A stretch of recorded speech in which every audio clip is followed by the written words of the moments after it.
салом. ахбори муҳимтарини рӯзро аз студияи радиои озодӣ аз шаҳри Прага ман Шаҳлои Гулхоҷа тақдим мекунам. Сархати баъзе аз хабару гузоришҳо. як ҳайати вазорати нақлиёти Тоҷикистон барои ҳалли мушкили рафту омади ҳавоӣ бо Русия ба Москав меравад. ҷиҳодиёни тоҷик тарбияи фарзандонашонро ба волидайни худ вогузор карданд.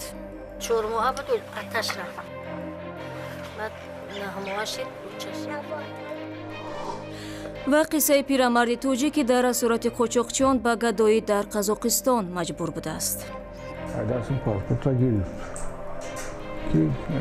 اگر بیسا عیدت شما پاسپورت بگیره در آنجا میپرتوی گفته.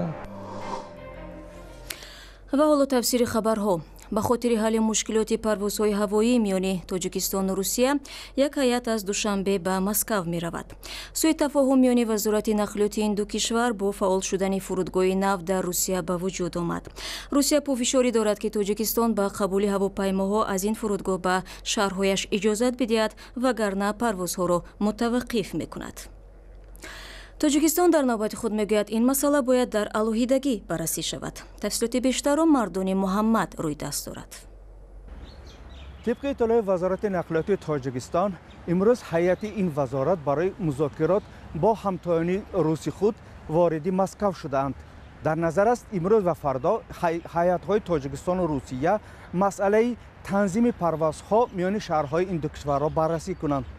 روز گذشته وزارت نقلیات روسیه اعلام کرد که به دلیل اختلاف نظرها در مورد پروازها از فرودگاه نوی ژوکووسکی نزدیک مسکو به تاجیکستان میان تاجیکستان و روسیه اختلاف نظرهای پیدا شده است. این وزارت هشدار داد که در صورت برطرف نشدن و رفع نشدن این اختلاف نظرها ممکن است از 8 نوامبر سال جاری پروازها میان شهرهای این دو کشور قطع شود. نورعلی دولت کارشناس مستقل میگوید که روسیه در بسیاری موارد با کشورهای پاساژروی برای برآورده ساختن منفعت‌های اقتصادی مالی خود با آنها فشار می‌آورد. یکی از امپراتورهای روسیه در قرن 19 گفته بود که روسیه فقط دو اتفاقچی دارد، ارمیا و فلوت. ما در طول تاریخ 25 سال استقلالیت تاجیکستان بارها دیدیم که روسیه در مناسبت با تاجیکستان در اکثر حالت وقتی که منفعت‌های استراتژیکش پیش می‌آید از فشار کار می‌گیرد. شیرعلی گنجالزاده وزیر نقلیات تاجیکستان امروز به رادیوی آزادی گفت که به نتایج مثبت مذاکرات هیئت‌های تاجیکستان و روسیه در مسائل تنظیم پروازها میان شهرهای این دو کشور خوشبین است. مردان محمد، امرالدین عالموف، آزادی، دوشنبه. рӯзи панҷшанбе дар як ҷамъомади эътирозӣ сокинони шаҳри шимолии Кундузи Афғонистон ҷасадҳои наздиконашонро намоиш доданд. онҳо мегӯянд ки ин афрод дар натиҷаи ҳамлаи ҳавоӣ ба ҳалокат расиданд. дар миёни қурбониҳо кӯдакон зиёд буданд. мақомдорони маҳаллӣ мегӯянд ки бар асари ҳамлаи ҳавоии 3 ноябр дар канораҳои Кундуз камаш 30 нафар кушта шуданд. даҳҳо нафар то ҳол дар зери вайронаҳо ҳастанд. ҳоли мардум табоҳ аст. кӯдакон ятим монданд ва мардум ҳамаро аз даст дод. эътилофи байналмилалии зери раҳбарии амрико изҳороте пахш намуда иброз дошт ки ҳавопаймоҳои эътилоф барои ҳимоят аз нерӯҳои ҳампаймон истифода шуданд. эътилоф таъкид кардааст ки қазияро таҳқиқ хоҳад кард. نیروهای مخصوص عراق حمله‌ها به ضد جنگجویان گروهی به نام دولت اسلامی را در شهر موصل شدت بخشیدند. آنها تلاش دارند به شرق شهر وارد شوند که در دست جنگجویان است. در ویدیوهایی که 3 نوامبر از شهر برداشته شده است دیده می شود که نیروهای عراقی برای پاککاری از حضور جنگجویان روستاهای آزاد شده را تفتیش می‌کنند. نیروهای عراق همراه با رزمندگان کرد 2 هفته پیش عملیات برای آزاد کردن موصل را سر کردند و آنها با نیروهای هوایی آمریکا کمک می‌کنند. дар ҳамин ҳол дар тоҷикистон мақомот боро аз он нигаронӣ карда буданд ки бархи ҷангҷӯёни тоҷик на танҳо худро ба коми ҷанги бемаънӣ дар ироқу сурия меандозанд, балки хонаводаҳояшонро қурбони иштибоҳу ақидаҳои ҷиҳодӣ мекунанд. Як тифли 3 солаи тоҷик дар вилояти Хатлон сеюмин зодрӯзашро дар оғӯши бобову бибии худ ҷашн мегирад. волидайни ин кӯдак ки дунёи ҷанг барояш бегона аст, дар интихоб миёни ӯ ва сурия ба дуввумӣ бартарӣ доданд. зулайхои 3 сола бобо ва бибиашро падару модар медонад, аммо ин кӯдак намедонад ки падари воқеияш ҳазорҳо километр дуртар аз Кӯлоб ба гурӯҳи тунрави давлати исломӣ ҳамроҳ шудааст ва модари ӯро низ бо худ бурдааст. 4 моҳа буд, аташ рафт. волидайни Зулайхо дар нимаҳои соли 2014 аввал барои муҳоҷирати корӣ ба Русия рафтанд ва дар аввалҳои соли 2015 маъмурони пулис ба Иброҳим Сафаров, бобои Зулайхо, гуфтанд ки писараш Сафаралӣ Қосимов бо ҳамсараш ба Ироқ рафтааст. Гукам номрош ҳаст, ма гуфтам о дар телефоном аст, ма телефон қати амин номер қати ай Москва ам гап мезадам хунда. Баъд гирифт нигаҳ кард, гуфт ки амин номро ай гуфт, амин номро ай Ироқ гап задест ай гуфт. Я ма бовар кард намедонам чӣ тари шуд. Сафармо Азизова, модар бузурги Зулайхо, мисли ҳамаи модарони ба истилоҳ ҷиҳодиҳои дигар, писарашро ба гунаи сафед мекунад. куҷо рафтаншон ахчо намефаҳмидан, намедонистан, рафтан, расидан ҳамҷо баъд фаҳмидан ки мо дар куҷо ба ин ният нарафтам. Зулайхо танҳо кӯдаке нест ки волидонаш ӯро ба сарпарастии бобову бибӣ гузошта сарнавишти норӯшанеро интихоб карданд. танҳо аз ноҳияи Фархор 24 нафар ба Сурияву Ироқ рафта ба сафи гурӯҳи ба ном давлати исломӣ пайвастанд. баъзеи онҳо ҳамсару кӯдаконашонро бо худ бурданд ва бархи бачаҳоро ба хешу табор супурданд. дар 2-3 соли ахир садҳо нафар аз Тоҷикистон ба гурӯҳи тундрави давлати исломӣ гаравида, бар пояи маълумоти мақомоти Тоҷикистон беш аз 300 нафари онҳо дар ҷангҳо кушта шуданд. бобову модарбузурги Зулайхо намедонанд ки Сафаралӣ ва ҳамсараш дар куҷоянд ва сарнавишти онҳо чӣ шуд, аммо онҳо мегӯянд ки то зиндаанд, кӯдакро нигоҳубин мекунанд. барномаро идома медиҳем. дар Тоҷикистон занеро боздошт карданд ки ба гуфтаи вазорати корҳои дохилии Тоҷикистон дар ҷалби духтарон барои истисмори шаҳвонӣ даст дорад. ба қавли сухангӯи ин ниҳод, зани 34-солаи сокини ноҳияи Зафаробод 2 ҷавон духтарро аз вилояти Суғд барои фоҳишагӣ ба Дубай даъват кардааст. ин занон зимни сафар аз фурудгоҳи шаҳри Хуҷанд бузпас гардонда шуда дар нисбати қазияи мазкур парвандаи ҷиноӣ буз шудааст. созмони байналмилалии муҳоҷират дар Душанбе мегӯяд, дар 11 соли ахир мавориди қучуқ ва тиҷорати инсон дар Тоҷикистон афзоиш ёфта, ҳамакнун дар баробари занон мардон низ қурбонии истисмор мешаванд. як пиронсоли маъюби тоҷик дар суҳбат бо ҳамкорони мо гуфт, ҳеҷ фикр намекард ки ғулом мешавад.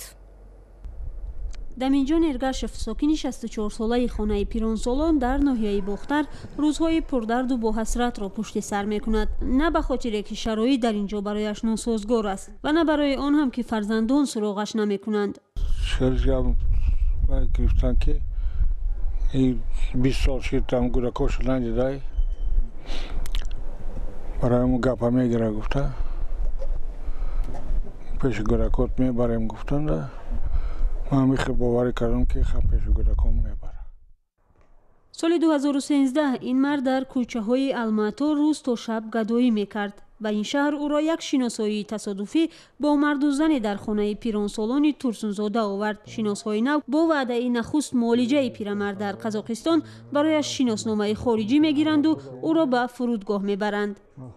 айдасим паспортро гирифт ки агар милиса айдас шумо паспортро бигира даронда мепартоя гуфта фиреб карда гирифтан паспорта.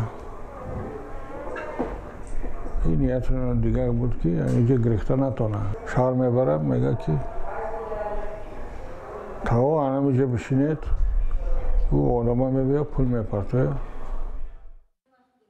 Даминҷон Эргашев, қурбонии солманд ва маъюби истисмори корӣ, мегӯяд, дар ҳавои сардуро ки аз дарди пой азият мекашад, маҷбур карданд барои раҳми одамонро овардан бо либоси тунук соатҳои дароз талбандагӣ кунад. از کوی غلامی و ظلم و استثمار این پیرمرد با کمک یک زن آشپز قزاق خلاص شد. بعد آگاه شدن از سرنوشت دمینجان رحمی او آمد و از خبرنگاران کمک خواست. قاچاقبران بازداشت شدند و دمینجان را سازمان جهانی مهاجرت به تاجیکستان برگرداند. در پناهگاه ما این قریب 1 ماه ایستاد. بسیار کسل بود. بسیار طبابتو کردیم. در تشخیص طبی بودیم. در اونجا بسیار کسلشون یافتن و پس از اون ما باید طبابت کنیم. مسئولین سازمان جهانی مهاجرت در تاجیکستان میگویند اگر قبلا زنان برای استثمار شبانه از سوی قاچاقچیان هدف قرار می گرفتند، حالا قربانیان سودای انسان بیشتر مثل دمینجان ارگشف مردانند. اگر در مقیاس آسیای میانه گیریم، قربانیان سودای آدمان بسیارتر مردان می باشند که با استثمار مهنتی در دولت‌های تعییناتی با مانند فدراسیون روسیه و جمهوری قزاقستان روبرو شدند. اطرافیان دمینجان مردی میانسال و معیوب تاجیک یکی از قربانیان قاچاق و استثمار کاری است میگویند اگرچه به سختی اما او هم تلاش دارد روزهای غلامی خود را فراموش کند. با هجویه‌های خود در خانه پیرانسالان دیگران را به خنده وادار میکند، اما هر بار خنده های خودی او باز هم به گریه و حسرت میپیچند. در قرغیزستان برخی از کاربران سرسپرده اینترنت این عادت خود را به ساحه تجارت و درآمدشان تبدیل دادند. آنها محصولاتشان را توسط شبکه‌های اجتماعی تبلیغ نموده مشتریان سرشماری خود را به همین وسیله پیدا کردند. گزارش نوبتی ما در همین باره قصه می‌کند. عدالت و سلیمان راهی شهرتشان را در اینترنت از سوژه‌های عادی شروع نمودند که از حیات دانشگاه قصه می‌کرد. بعداً آنها تصمیم گرفتند صحنه‌های خرد هجوی را به نوار گیرند و این کار برایشان به آسانی دست داد. صحنه‌های اول تنها با شرکت من و عدالت بود. با گذشت وقت طرح ما با نام باز هم 2 نفر میان مردم معمول شد، ولی بعداً ضرورت پیش آمد که ما دختران دیگر را هم جلب کنیم. در اول این مشغولیت برای جوانان هابی بود، ولی نوارهای ویدیویی آنها به زودی معروف شدند. در طول چند ماه صفحه‌شان در اینستاگرام و یوتیوب بیش از 200,000 کاربر پیدا کرد. آنها از شرکت‌های مختلف پیشنهادها می‌گرفتند و همین گونه هابی به منبع خوبی درآمد تبدیل یافت. برای نوارهایشان این جوانان قصه ها را از زندگی می‌گیرند. عدالت می‌گوید که برای آنها از همه مهم آماده کردن مواد جالب است.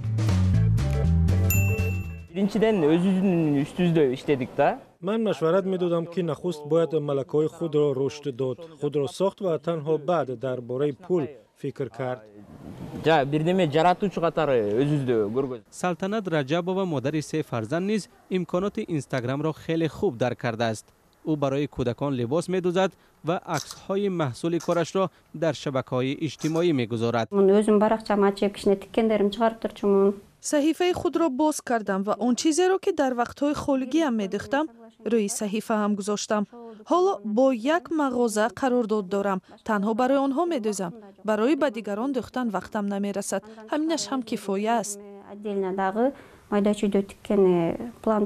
لباس‌هایی که سلطنت می‌دوزد توجه چند مغازه را جلب کرد، اما برای او اجرای این فرمایش‌ها با مشکلی دست می‌دهد. تابستان من از مغازه‌ها فرمایش‌های یک لخت می‌گرفتم. برای من مشکل شد. یک نفر نمی‌تواند این کار را انجام دهد. در کارخانه آسان‌تر است.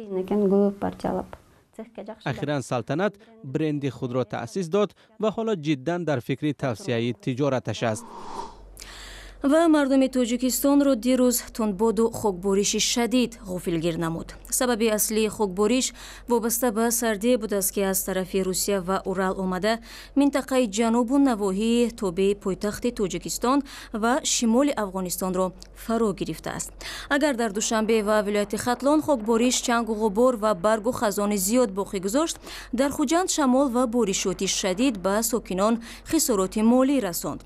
طوفان سخت شب گذشته بام خانه ها را در بعضی دهه های این منطقه تخریب کرد و منزل های ساکنان برای چند ساعت بی برق بود. مرکز آب و هواشناسی تاجیکستان هشدار می‌دهد که چنین هوا امروز نیز ادامه خواهد کرد. бо нашри ин хабар барномаи имрӯзро поён мебарем. Ахбори бештарро дар вебсайти озодӣ.орг ва саҳифаҳои вижаи мо дар шабакаҳои иҷтимоӣ бихонед. Мо ҳамчунин наворҳои диданиро дар YouTube мегузорем. Дар охири ҳафта бароятон ҳаво ва истироҳати хуб мехоҳем.